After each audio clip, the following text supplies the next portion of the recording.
पहले मेहंदी तो लगा दूं। नहीं बेटा, इसकी कोई जरूरत नहीं।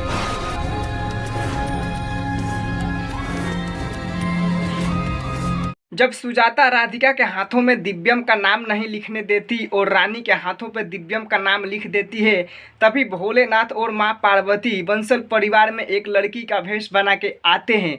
जी हाँ दोस्तों, आप सभी के फेवरेट सीरियल मौन अति सुंदर में आ गया है नया ट्विस्ट और उसी एपिसोड को लेकर आया हूँ आप सभी के बीच में देने के लिए अपडेट। बताऊँगा इस वीडियो में क्या कुछ हुआ है तीज स्पेशल फेस्टिवल पर।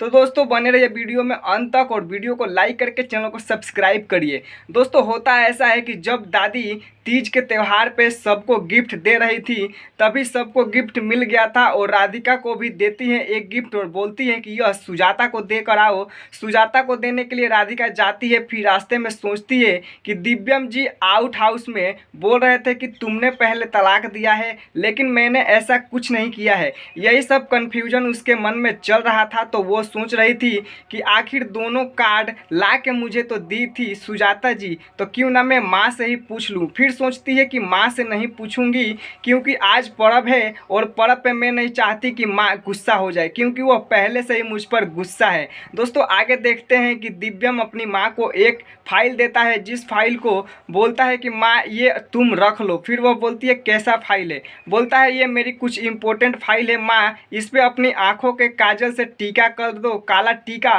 कि जिसकी वजह से ये सफल हो जाए और इस पर किसी की नज़र ना लगे, और अपने ही पास रख देना। सुजाता को बोलकर दिव्यम वहाँ से चला जाता है। तब देखते हैं कि सुजाता उसे अलमीरा में रखती है और अलमीरा से एक फाइल और गिर जाता है, जिसकी वजह से अलमीरा बंद नहीं हो पाता है। सुजाता सोचती है क्या हो गया, क्यों नहीं बंद हो रहा, फिर उसे खुला ही छोड़ के वहाँ से चली जाती है। तभी वहाँ पे राधिका आती है, फिर देखती है कि माँ तो यहाँ पे है ही नहीं, किसको ये गिफ्ट दूँ जो दादी ने दिया है। फिर वह वहीं पर रख देती है।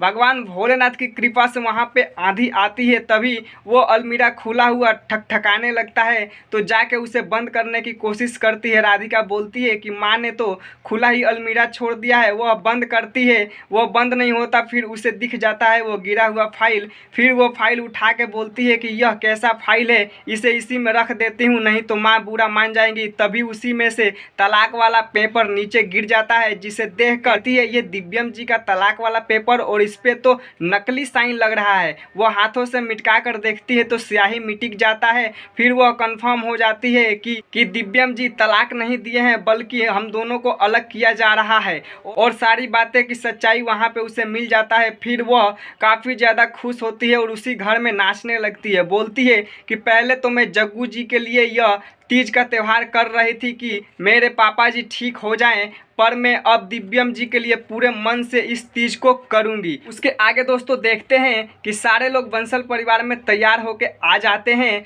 और वहां पे आते हैं गोलू और दिव्यम। तो सुजाता बोलती है कि बिल्कुल राम और लक्ष्मण की जोड़ी लग रही है दोनों की। उसके बाद वहां पे जग्गू जी ऊ करने लगते हैं। तभी जग्गू के भाई बोलते हैं कि लग रहा है कि जग्गू ढूंढ रहा है राधिका को, जो अभी तक तैयार होकर नहीं आई है। तो कली बोलती है कि लो राधिका भी आ गई। सारे लोग जीने पे देखते हैं और वह जीने से नीचे उतरती है। वो आते के साथ बाबूजी का पैर पकड़ के आशीर्वाद लेती है। बाबूजी खुश होकर उसे आशीर्वाद देने के लिए अपने हाथें उठाने की कोशिश करते हैं और उठाकर उसके सर पे रख देते हैं। यह देखकर काफ़ी ज़्यादा सब चौंक जाते हैं, बोलते हैं कि अरे ये तो चमत्कार हो गया। फिर दिव्यम सोचता है कि अगर बाबूजी को कोई ठीक करने वाला है तो वह राधिका है। फिर उसके मन में पुराने वाला कुछ ख्याल आने लगता है राधिका के प्रति।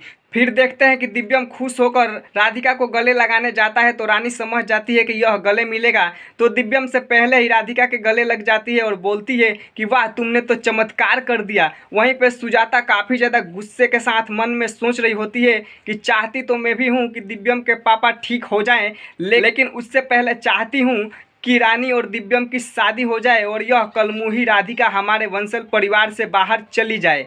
इसके आगे मिलता है कि ढोलक झाल बजाकर बंसल परिवार में सारे पड़ोसी आए हुए थे और वो एंजॉय कर रहे थे।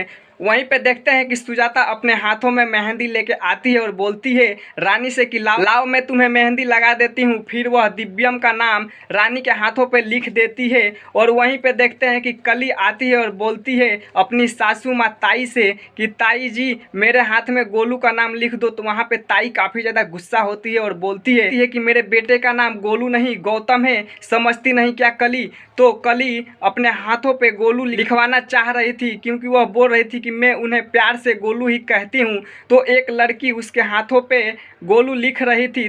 फिर देखते हैं कि ताई अपनी हाथों से मारकर गड़बड़ा देती है और बोलती है कि लगता है भगवान भोलेनाथ को मंजूर नहीं कि तुम अपने हाथों पे गोलू लिखवाओ। तभी कली बोलती है कि मुझे ये नहीं पता कि भगवान शिव के मन में क्या चल रहा है, लेकिन आपके मन में क्या चल रहा था मुझे पता था, इसलिए मैं पहले ही गोलू लिखवा के आई थी। और वह उनको दिखाती है तो सच में उसके हाथ पे गोलू लिखा होता है। दूसरी तरफ देखते हैं कि वहाँ पे जैसे ही राधिका आती है मेहंदी लेकर तो सुजाता देख लेती है और बोलती है कि यहाँ से जल्दी से चली जाओ। उसे रोक कर भगाने की कोशिश करती है, बोलती है कि दिव्यम के पापा यहाँ पे नहीं है जो तुम यहाँ पे नाटक करोगी, समझी। तभी एक पड़ोसन देख लेती है और बोलती है वाह तुमने सुजाता अपनी पुरानी बहू को भी यहाँ पे बुला रखा है। तभी वो उसको बाहर भगा देती है राधिका को और रानी को पकड़ के लाती है और बोलती है नहीं नहीं ऐसा कुछ नहीं है, ये मेरी बहू है और दिव्यम के प्रति इसका बहुत ज़्यादा प्यार है। दोस्तों आगे देखते हैं कि सुजाता रानी को पकड़ के लाती है और बोलती है यह मेरी बहू है, इसके हाथों पे दिव्यम का नाम है, आप सभी देख लो।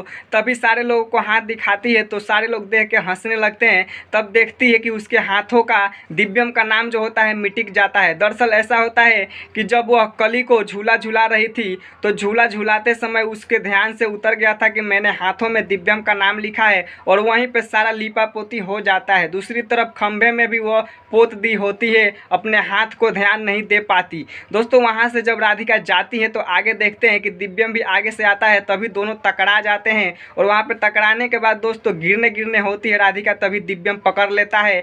यह सीन देखकर सुजाता काफ़ी ज़्यादा गुस्सा होती है और दोस्तों एक पड़ोसन बोलती है कि वाह लग रहा है कि दिव्यम के मन से और दिल से अभी तक पुरानी पत्नी का ख्याल गया नहीं है। तभी सुजाता वहाँ पे काफ़ी ज़्यादा गुस्सा होती है। दोस्तों आगे देखते हैं कि राधिका उदास होकर वहाँ से आगे आती है।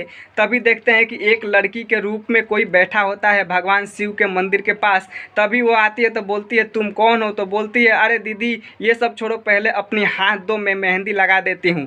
इतना ही कहती है, हाथ पकड़ कर मेहंदी लगाने रखती है राधिका को वह बच्ची। फिर देखते हैं कि राधिका बोलती है कि नहीं नहीं इसकी कोई ज़रूरत नहीं है। तब तक उसके हाथों में दिव्यम लिख कर वह लड़की वहाँ से गायब हो गई थी।